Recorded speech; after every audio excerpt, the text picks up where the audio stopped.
If here the phone is on the table, and here the phone is in the drawer, so here the girl is in the car, and here the girl is in the bus, right?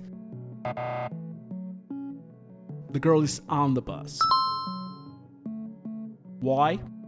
Well, because English. Yo people, what's up? Teacher Eric Lovric here, and in today's video we're gonna break down the difference between on, in, and at, and why they can be so confusing. Let's dive in. Trying to find logic in English sometimes is like trying to find consistency in a Fast and Furious movie.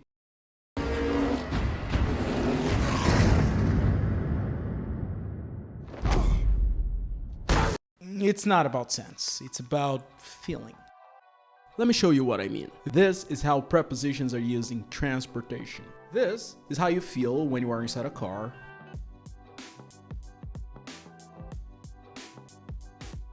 Versus this is how you feel when you are inside the bus. Or a train, or a plane, but plane.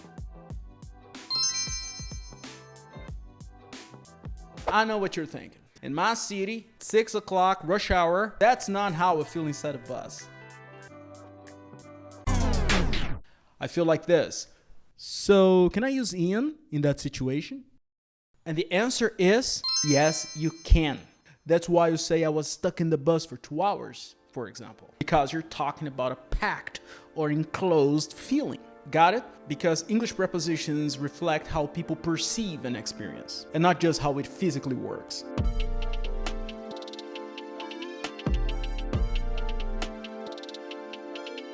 And that's also true when you're talking places and addresses.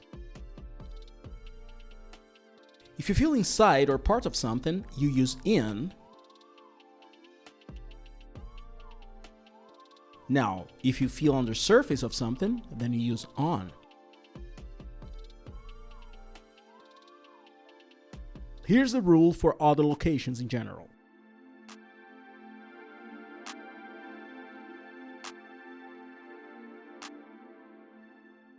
Joe is in the hospital because he's a patient. Now, Jerry is a doctor, but today he's not working at a hospital. He's working at his clinic. Here's another example.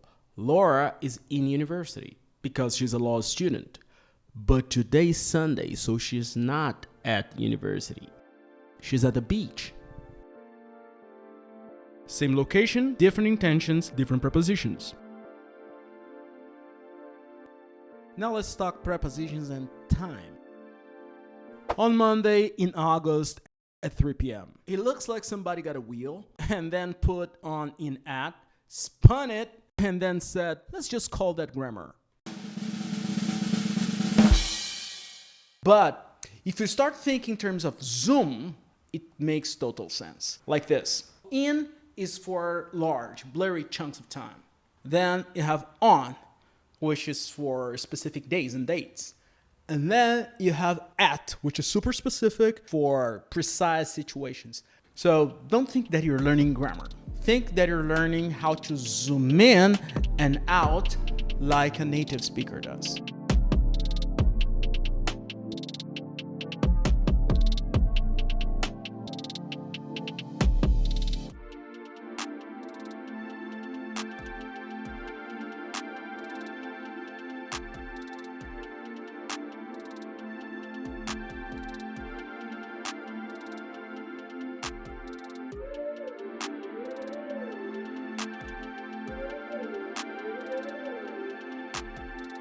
I used to teach prepositions the old way.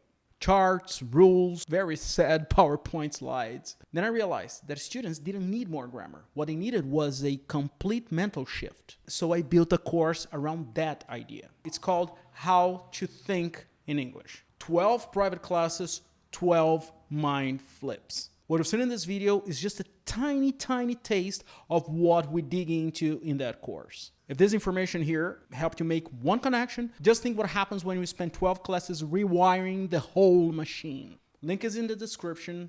Check it out. That's it for today. All right, cool. Cheers.